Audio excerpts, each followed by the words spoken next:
Welcome to Into the Blue, a weekly look behind the scenes of the Tampa Bay Lightning with reporters Gabby Shirley and Ben Pierce. Hello and welcome back to another episode of Into the Blue. I'm Gabby Shirley, sitting next to my friend and coworker Ben Pierce. It's early. We are recording this at 9 a.m. on Wednesday morning following a big Tampa Bay Lightning win over the Pittsburgh Penguins on Tuesday night. The podcast will drop on Thursday morning. Ben, how you doing? Are you awake yet? I'm struggling. Like I told you, I had the coffee made this morning, was all ready to go, and I think I slept the whole drive here. Don't tell anybody that. That's my coffee. I got here. I'm like, there's 2 sips gone of this. I made a coffee and forgot to drink it. So we're in an altered state right now as far as the sleep goes, I guess, because I forgot I had my coffee until I walked in, and my hands. I'm like, oh yeah, there it is. Well, it's a very impressive feat to make that drive with your eyes closed. I'm back off coffee every day of the week because I just love coffee. I want to say I don't need it, and I was having it every day, and it was making me really mad. So no coffee today. But So are we doing, like, every weekends other are day? allowed. Weekends are allowed. So none during the week at all? And by weekends, I mean like Friday start. Yeah, that's fair. You know? So no. So Monday, Thursday, no coffee? Mm-hmm. I know. You are braver than I. Am I seeming energetic? Yeah, I would Okay, never great. have guessed that you didn't have your coffee. So I want to say it doesn't affect me, but again, I just love it did you so do that much. for me It's when I couldn't have delicious. caffeine? Was that like a team effort? Yeah, it was a team effort. Wow, that's so kind of you. So kind. Yes, teammates right here on the pod. All right, you know what? Let's get into it. Tampa Bay Lightning. We're just going to do this every single episode, Ben, until playoffs. We're doing the countdown. There are 11 games remaining in the regular season. I really can't believe it. I don't know actually how I feel about it. Yeah. At this point in time, the Tampa Bay Lightning are third in the Atlantic Division behind Toronto and Florida, who are both tied. Toronto plays on Thursday, just like the Lightning. Florida does not play until Friday, and they last played on Sunday, which is just crazy to me, considering the Lightning are playing every other day until the end of the season. Yeah, for the rest of the year. Like non-stop. We had that discussion yesterday, and I mean, if you're Florida, you got to be looking at that break like, this is incredible. But at the same time, for the Lightning, they've kind of talked about this last stretch is lock-in time. And we heard from Hags on the road, and then he said it again last night. Like, we have to be better, and we have to really start zeroing in on some of the things that we need to be better at. And the best way to do that is to play, recognize your mistakes, and then try to correct them. So in some ways, it's good. But, yeah, it's going to be a busy stretch here coming down to the wire. Ben, do you feel, let's just get right into it with this 3-game homestand, started with Pittsburgh on Tuesday, and then Utah Thursday, Saturday, New York Islanders. Do you think the Lightning did just that in that game on Tuesday against the Pittsburgh Penguins, realizing what they did wrong in those final 2 games of the road trip and then making some corrections, especially defensively? Well, for sure. I mean, you look at the Just the scores. goals. Well, even the shots on goal, though. Like, Yeah.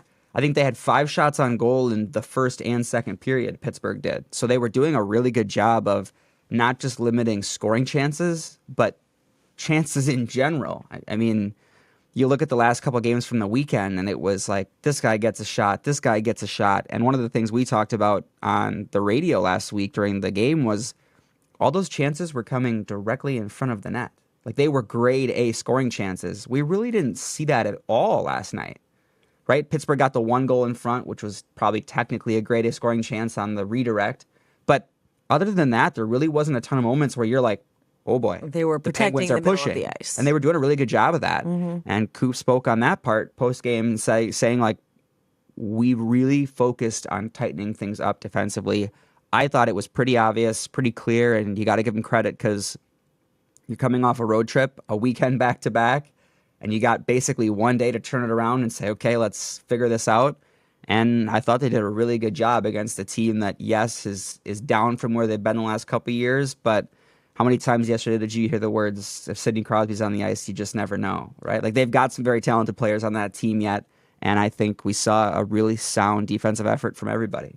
Yeah, and right, Ben, to add to that, how many times have we heard John Cooper say when the team comes back from a road trip, if the game is not where they want it to be, and it's not a lie, but he says it's really hard when you get off a road trip. We traveled yesterday. We're here today. Like, guys are tired. They're getting reacclimated, on and on and on and on. And we saw good Tampa Bay Lightning hockey on Tuesday. However, Pittsburgh are second to last in the Metropolitan Division. So perhaps it's not exactly the best test for this Tampa Bay Lightning team. Well, in the words of Nick Paul, because I asked him that question, I said, like, how do you prepare for a situation like this where, like we said, there's some really good, literally Hall of Fame all-time players on this team, but they're kind of taking a step back, and Paulie kind of laughed, not at me, but, you know, it was just like, it's the NHL. Yeah. And he said, like, you come into every single game thinking this team could beat us tonight if we don't play our best. You go up and down the NHL. Chicago the other night scored 7 goals. Chicago has been right there with San Jose this year as one of the bottom teams in the NHL all year long. They're scoring 7 goals. Like, there's talent on every single team, and if you don't play your best, you're going to lose, especially this time of the year, because especially the bottom teams, no, you're not playing your hardest to get into the playoffs to improve your position. But a lot of those guys are fighting for their jobs next season. Right. Whether it's with that team or they're going to be a free agent and they're looking to say, hey, I hope somebody's paying attention to the score sheet and seeing, wow, you know, on a team that's not doing well this year, this guy's really starting to play well. And there's always something to play for. These guys know that. I do agree that Pittsburgh is having a down year. We looked at their lineup chart last night. Obviously, no Malkin, which you're missing one of your top 3 players. It's going to hurt every time. But I think the fact that they came into that, and regardless, they didn't score the first goal and then say we're good, right? Was it 4 goals in 3 minutes and 47 seconds? Less than 4 minutes, yep. And I thought Coop made a good point to say we took that early lead and then we defended our way to a win from there. So it wasn't like, hey, let's get up 4, we'll give up 2, and then call it good. But they were still obviously very focused, and I think that it's a good start to this road trip because, listen, Utah isn't necessarily in a playoff spot right now, but we saw what happened when they traveled to Utah and didn't play their best game. And they're going to have to play better if they want to do, you know, if they want a better result tomorrow night. It's a really good point because, again, Ben, in my mind, just based on what I saw when the Lightning were in Utah, I'm thinking Utah is up here versus Pittsburgh down here. And that's not the case. Utah is third to last in the Central, 6 more points than the Penguins. But yes, it will be a nice rematch. The Lightning clearly did not like their game. And perhaps if they can just stay strong defensively, they will have a better result against that team. Yeah, it's important. I mean, Utah, again, it's the NHL. There's quality players. But Utah kind of has the opposite of Pittsburgh, where Pittsburgh's kind of coming off the end of their big run. Utah's building. That's their hope, right? I mean, Pittsburgh has all of these aging NHL stars, superstars. Utah's hoping those guys are just becoming the superstars. Right. I mean, Clayton Keller, you go up and down that lineup, and it's like, I mean, Mikhail Sergachev, I would say, is obviously a very good player everybody loves here, and we'll get to him in a little bit. But Utah's got some talent. I mean, you can't take that team for granted, and obviously there's a third game in the homestand too. So they're going to have to be better, and they know it, and I think it was a pretty good start last night. I'm switching the order of our topics here, but should we just dive into Mikhail Sergachev? It's appropriate. Yeah, why not? He will return to Tampa Bay Lightning, to Amalie Arena in Tampa for the first time since that trade.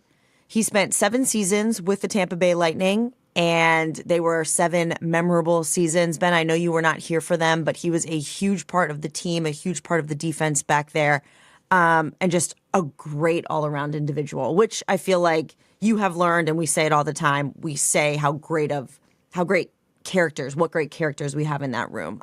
Solid people. Just a few things I wrote down here, Ben, and nothing's going to do Mikhail Sergachev justice, but he was always one of my favorite interviews because, and not even really to a fault, but he was always very honest. A little bit Brandon Hagel-esque in that manner. Always really honest. If you didn't have a camera on him, he would tell you even more details, injuries, different things he was working on in practice, like things that you don't typically get from just the average NHL player. I remember, and Chris, I believe, talked about this on a podcast, and right, Ben, I'm forgetting the specific details, if it was just Sergachev or if the Vasilevsky and Nikita Kucherov joined in on this, but last season when we were in New York, he took the entire team, including staff, to like their favorite Russian restaurant.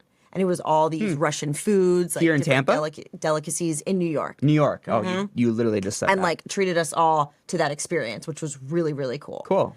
And then, of course, Tampa Bay Lightning fans, you guys all remember him breaking his tibia and his fibula in that game in February and then returning for the playoffs, game 4 against Florida last season. So just like so many things, not to mention Stanley Cups, on and on and on. But I really enjoyed getting to cover Mikhail Sergachev. I only saw him, Ben, because the game in Utah was an early game. We didn't have a skate, and the day before it was off for the Tampa Bay Lightning. So I saw him post-game. Our side was a little grumpy. He was coming to say hi to people. I gave him a hug, and then he was talking to John Cooper. He was talking to Victor Hedman. So I didn't even get to chat with him, but I am excited to chat with him when he comes back to Tampa on Thursday. Yeah, something tells me that Utah locker room might be a little more full than usual if they were to come to any other city. Yes. I think the media will be excited to see him. So I know that obviously the Lightning have built a pretty good reputation in the hockey management side, but is acquiring Mikhail Sergachev the best trade in Tampa Bay Lightning history? It might be up there. And by might be, I think it's up there. Because if I'm remembering correctly, I believe it was Jonathan Drouin. And so, listen, Drouin, you had to jog my memory on who it was. And like I think back to that, and at the time, Jonathan Drouin was a very good young offensive player, and it was a 1-for-1 swap, I believe, for a young defensive player, for a young offense. And you look at Sergachev and what he was able to do offensively. I mean, yes. Look at what he's doing in Utah. Yes. He's become everything everybody hoped he would be. Obviously, he was a big part of 2 Stanley Cups here in Tampa Bay. Something tells me that video tribute that's likely coming is going to get a pretty good reception tomorrow night. Yes, I'm glad you brought that up. We have so many good questions this week. We couldn't answer them all, but we had one from Saturn asking how much we were looking forward to seeing Sergachev back in the building, as well as that video tribute, Ben.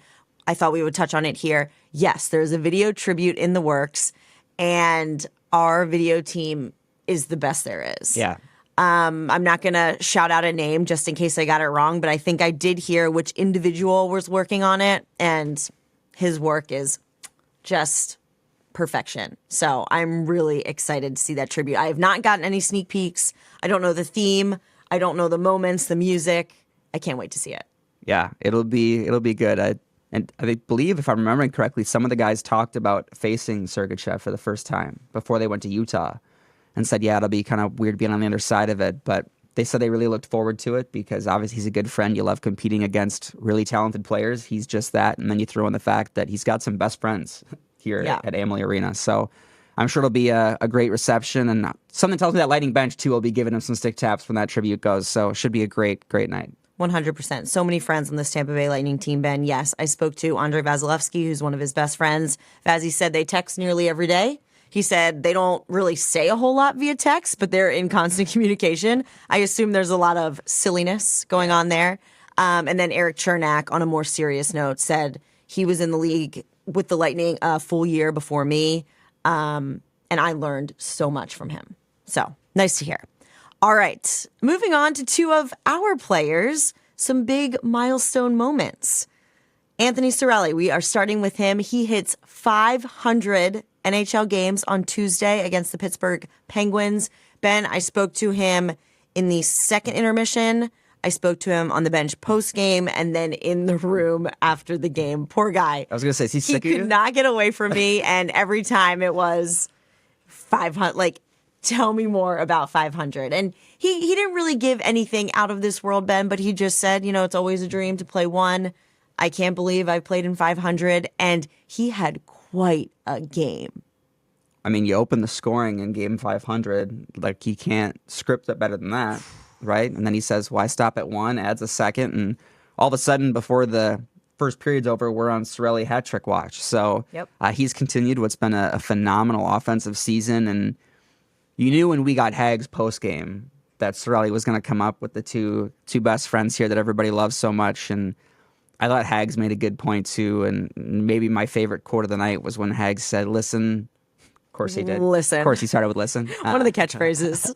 When he said, 500, but I'm quite confident that we're going to see 500 more from this guy. And hearing Hags kind of analyze the season that Cirelli's had and said he's always had that offensive talent. And I thought it was interesting what he said. Like, I think this is kind of just getting started. I think you're going to see this more consistently from Anthony Cirelli. And fans love seeing this guy score and see somebody like that get rewarded. And Nick Paul said the same thing yesterday in the locker room after morning skate. He told me, he's like, it's super nice to see a guy like that get rewarded, because for how long was he the defensive zone faceoff guy, blocking shots, and we know all the work that he does on the PK. And he said, like, those are the kind of guys on your team that you want to see rewarded with offense. And I mean, rewarded, all of a sudden Cirelli's approaching 30 goals pretty quickly here, and the Lightning already have tied the franchise record for most 30 goal scorers in one season, and who knows, we might see get there for the first time in his career. So it's been a phenomenal season and a very well-deserved mark for that guy. I mean, how many players in the NHL have taken more pucks or sticks to the face this season? And he still made it to 500. He didn't miss. He didn't skip a beat. Ben, that's what we have to paint the picture for anyone that missed the game or didn't see clips or whatnot. Anthony Cirelli did all of that, game 500, with the full face shield. The bubble. Because he took a puck to the face in a pretty weird play the game before. But he's got like a little bit of a black eye, and I think his mouth is a little sore.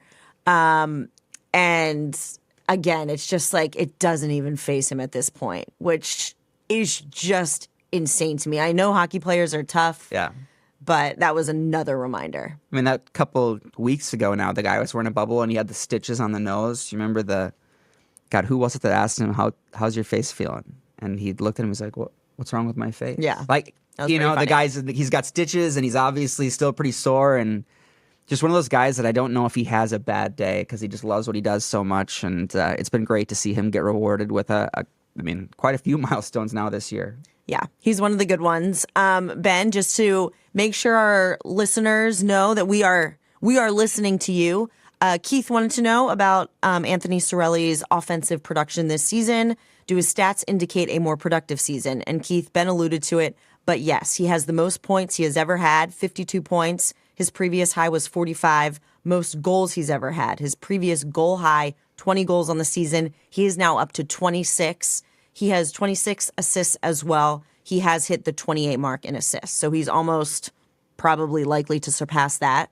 But yes, his most productive offensive season. I have asked Anthony, I have asked Brandon Hagel, like, what's the difference? I never got this answer, and perhaps I should be more specific to see if he gives anything more. But I know my counterparts on FanDuel, Dave Randorf, Brian Engblom, they continually allude to him saying that he spent more time with Nikita Kucherov this past summer.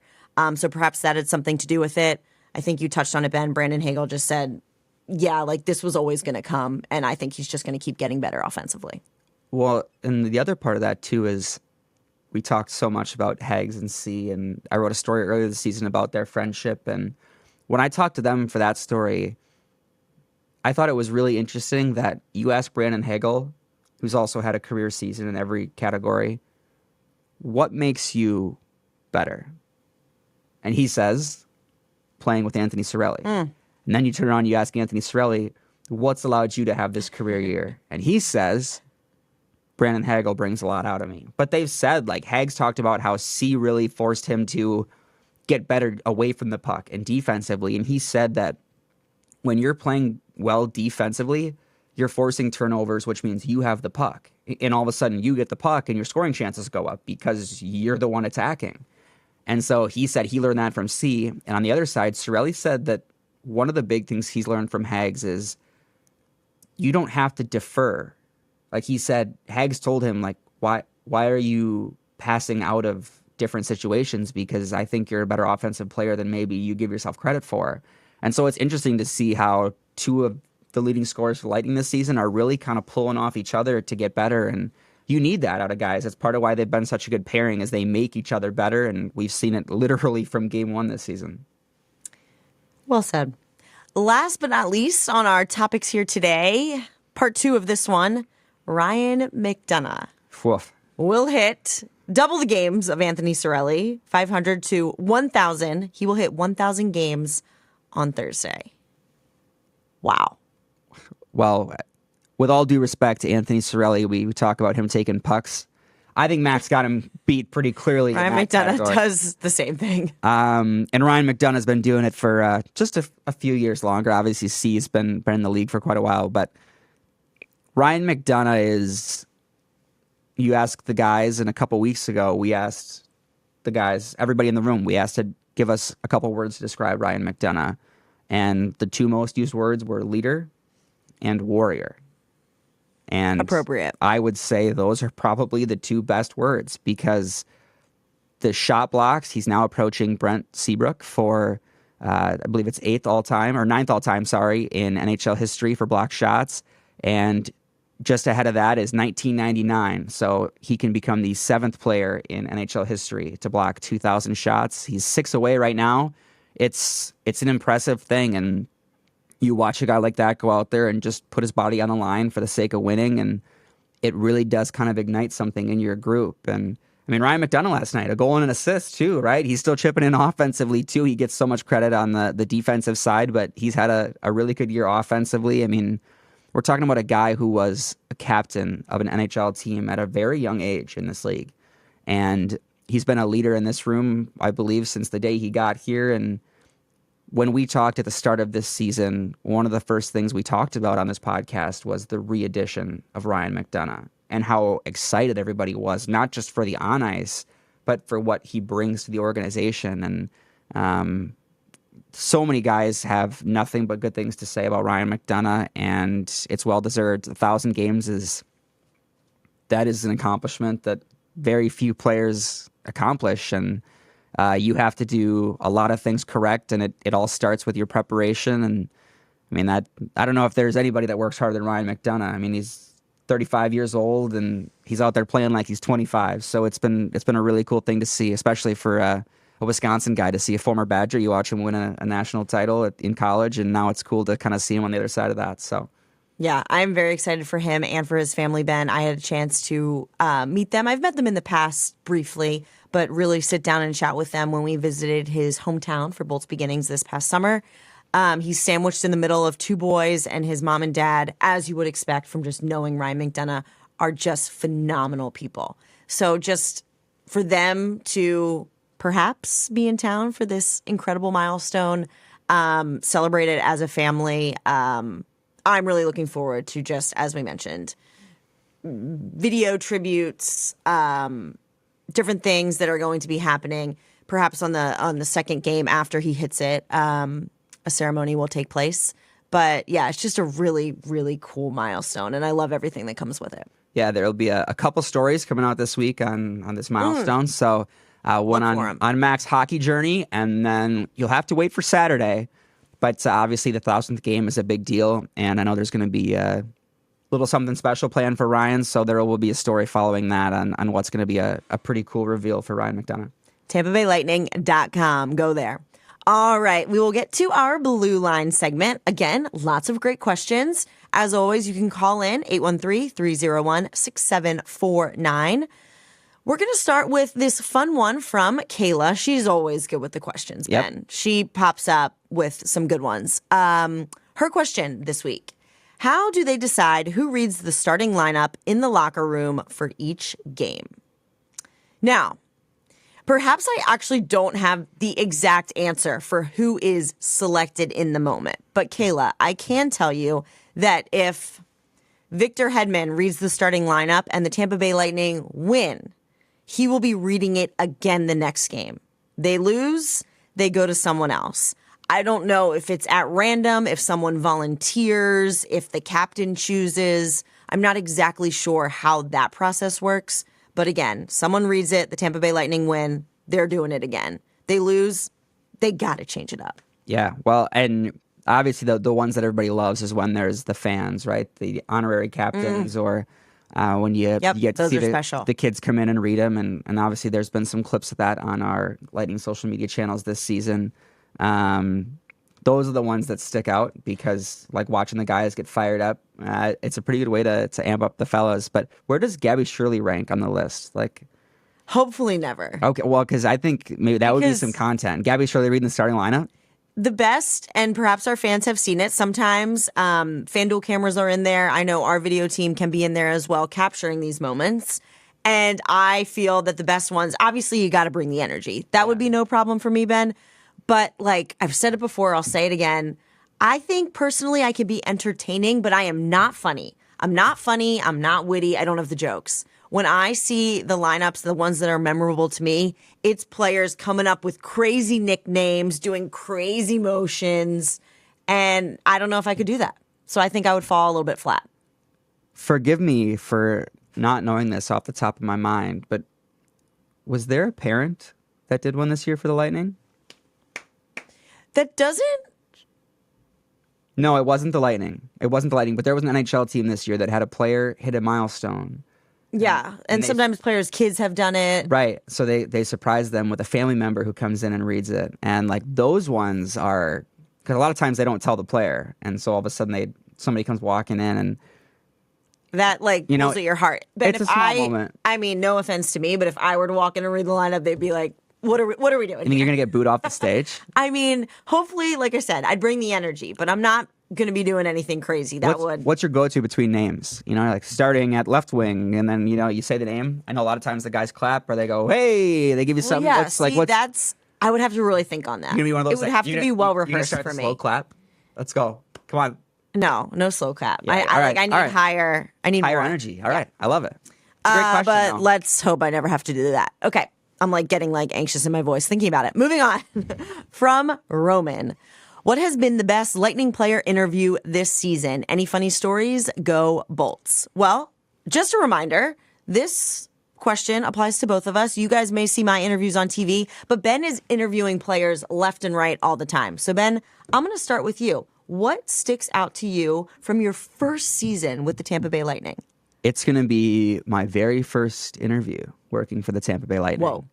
This was a bold interview choice. Looking back on it, I'm like, man, what were you thinking? But it was a phenomenal interview. I walked in and walked right up to the starting goaltender, Andrei Vasilevsky. Starting goaltender. And he's taking off his starting gear. on this day. No, and he takes off his gear and he looks up at me and he's like, hello. And I was like, Vassy, do you mind if I ask a couple questions? And he kind of looked at me and he's like, yeah, sure. What do you want? And he's laughing as he's saying it, and I turn around, I look over, and Brian Breesman, the great Brian Breesman's like, really? You're going for the starting tendy on day one?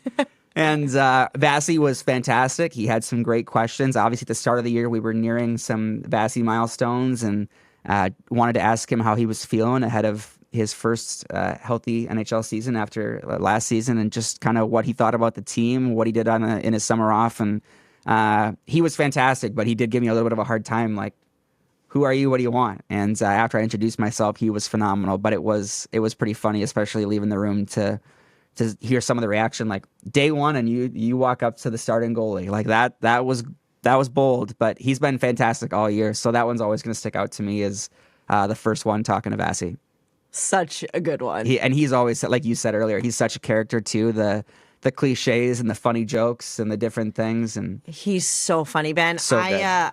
Forgive me if I've shared this story before, because when I think of Vazzy, this pops into my mind just because it makes me laugh every single time, and he said it 20 times. But I have this gray, like fleecy jacket with black stars on it. I like stars. I don't know. I always wear it to the rink because they're it's everywhere. Freezing. And when I ask, hey Vaz, do you mind? Can I ask you a couple questions? Every single time it's, sure, Gabby, you are the star.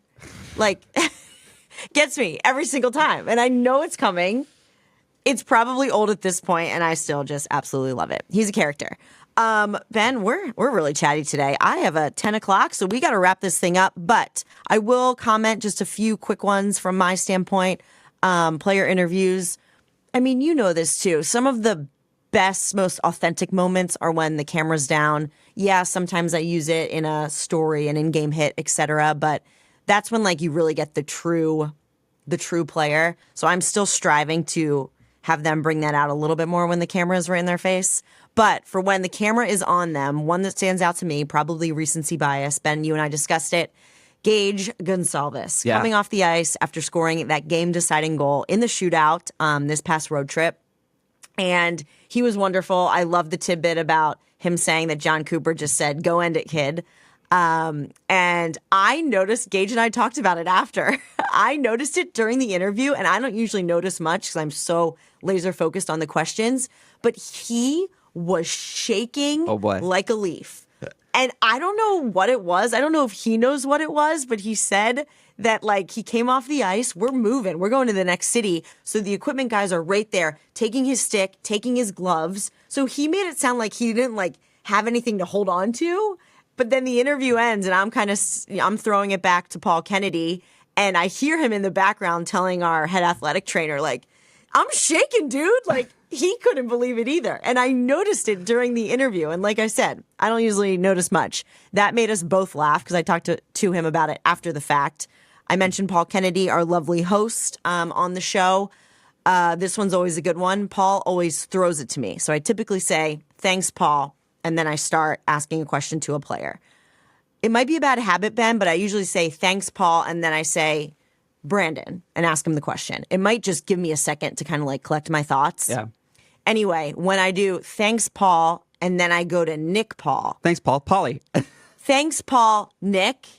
And Nick Paul brings it up every time. He's like, it's the funniest thing. And now every time I have him, I have to make sure I don't do it. I did it the other day, and thank goodness, because he's like, if you say that, I'm just going to lose my mind and start laughing. I was going to say, you just Which can't I'll make eye start contact laughing when you do it. Then the question will be, so like that makes me laugh. Yeah, those are the things that come to mind. Just like little those are tidbits. Good. I thought of Polly right away when he started. I'm like, I think I know what this one. That Thanks, was good. Paul. Nick? Yeah. That's good. Okay, moving on. Plus minus segment. Who wants to start? I'll go first. I had a Tampa Bay first this last week. So was able to help out with the Lightning Hockey Development Spring Camp and Spring Break Camp, I believe is the official name. It was a lot of fun being out on the ice, helping kids all the way from kids just learning how to play and to the older group as well. My favorite part was the first kit, like literally first session, first time on the ice. And it's my first time in my skates, I think, since my first week here when we had a staff skate. And I get out on the ice and this little tiny girl comes walking up, or skating up, I should say, and looks up at me and says, "Do you play for the Lightning?" And I started laughing. It's like, no, I definitely don't. I thought this was a really great compliment. Without skipping a beat, she goes, "Yeah, I could tell." And she laughs and skates away. And I instantly, nothing could have ruined that day. I was like, that's good lip. I just got absolutely flamed on that one. And it was so funny. It was so good. It was a blast being out there with the kids and seeing the passion for hockey in the youth around here. I haven't really been able to see that part of it. So it was a cool new experience, and I got roasted by a probably 6-year-old. So that was a fun little tidbit too. That is so good. It was awesome. So good. My plus, I wrote down winning $300 playing roulette as my plus in Vegas, which was quite an accomplishment for myself. But it was way more than that, Ben. It was after the loss, we stayed over. Vibes were not high. I hate that word, vibes, but it was true. But we just went out right in our little hotel casino situation. I was with one of the members of our equipment staff who I absolutely love. One of the members of the social media team who I absolutely love. The three of us, we were like the core at the table. And we just had an absolute blast. Not everyone won. There was a lot of losing going on. But there was a point where I started with $100. I made another 100. I was looking at my stacks of chips, and I was not going to touch those. I was not going to touch them. And then I got roped into just putting half of that down, and we went on a little bit of a run. We were there for way too long. We got snacks after our roulette extravaganza. We just had an absolute great time. It was a good bonding moment at the roulette table. So that's my plus. I like it. Mm-hmm. My minus is going to be I'm an adult, which means that there are things that I'm learning how to do. And let me just tell you that right now I'm helping plan a bachelor party. Mm. Now, obviously a lot of fun, but the minus is I didn't realize how much like behind the scenes stuff went into all this. I'm like calling different places, getting answers. And do you know how hard it is to get a group of like 25 to 30-year-old men to all reply to the same text. And my wife I've been made a the maid joke. of honor, and I think I was a bad one. Well, my wife made the joke, like, if this was a group of girls, you would have answers in 30 seconds from everybody. I disagree. am trying, because the problem is not everybody's friends, you know, like, it's because it's obviously not about us, it's about the groom. So it's all of his closest friends and family. And so the other day I sent a text with a question. Half of them responded and half of them did like the thumbs up reaction. And then one person didn't answer anything. So I'm like, okay, maybe they didn't see it. So then I had to go to the groom, and I'm learning a lot about the process of what it takes to help be on this side of a wedding for the first time. Let me tell you, if you've ever been a best man or a maid of honor, I am so Stop impressed. being the best. There's don't pressure. want the job. Like, the wedding isn't until August, and I'm feeling the pressure, and it's March. So we'll see how that. Don't give this guy a mic on that day. It'll be interesting. But my minus is we're feeling the stress, and we're like 6 months out. And it's not even my wedding, so You're going to be great, but I'm sorry. It's no fun. just gotta quit making it about me. That's the big deal here. Come on, it's not about you, Ben. Figure it out. You're going to be great. I was in that position, Ben, did a terrible job, and I've also been the person that doesn't respond because I don't know my schedule tomorrow. Yeah, right. So, sorry. Really sorry about that. It's all good. It's your Okay. My minus, you'll love this one because it has to deal with nature in Florida. For better or for worse, Ben, my husband started it. We have the habit of letting our dog outside. We have a pretty big yard, all fenced in, and she just roams at her leisure and comes back in. There's not like a doggy door. So like the door is open. It's just what we do. Okay. However, I let her out the other night. I, unlike my husband, like close the door an inch so that she can come back in. Yeah. He like leaves it wide open, which kind of drives me nuts. Anyway, she comes back in, no big deal, except that she came in with what I thought was a small bird initially. It was at night. Something, we have an outdoor light, was probably attracted to the light. It was like a massive moth situation, but like the thing had like a body on it. Right, love it. Ben? I love Comes in, I am home alone with the dog. Of course you are. Comes in, gets like tangled in like a plant I have sitting on a table by the door. I'm freaking out. I'm screaming. My dog's running around. Like, in my old age, maybe because I have a husband, I don't deal with the bugs. I don't like them. I don't want to deal with them. It's fair. Ben, it was tangled in the plant, a plant that I love. I had a package because naturally I'm always online shopping. I used the package to smash this creature the size of a bird, crushing part of my plant in the process while also tipping over a candle that I had lit. It was not on fire. It was blown out, but wax was everywhere. Spilled everywhere on the table, on the package, on the plant, on the creature that I killed under the package. And then I was going to leave it there for my husband. He was playing hockey, Ben. I'm going to bed. I'm done. I really was. And then I had these dreams in my mind at the moment when I was awake that it was going to come alive again. And so I had to remove the package, get 25 paper towels so I couldn't feel it when I picked it up because it was huge. Okay, I'm going to stop there. That was my minus. What was the word we used for McDonagh? Warrior? You're a warrior. Well, what, Thank you. What a battle. Like, why? No. That's okay. unreal. All right. Questions. Question corner segment.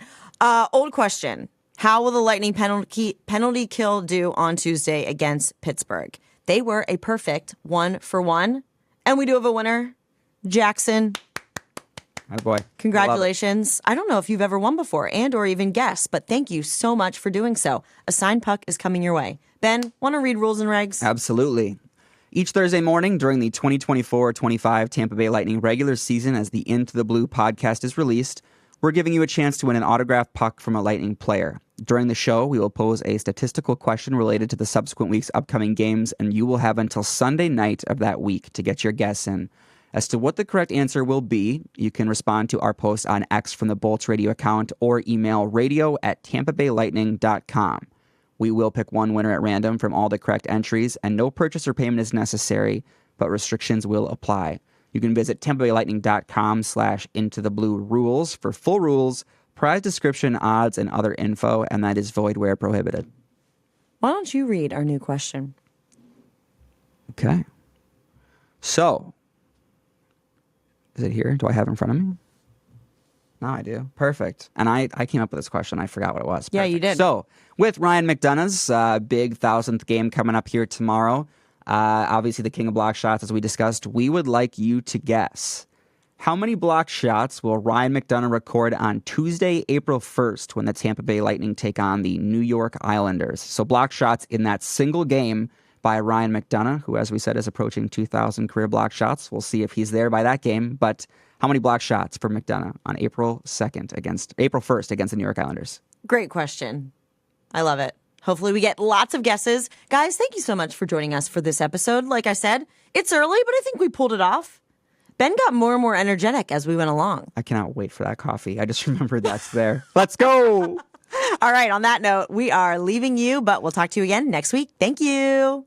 Bye. Follow the Lightning Audio Network on social media @Bolts Radio. And don't forget to hit subscribe in your favorite podcast app so you never miss an episode of Into the Blue.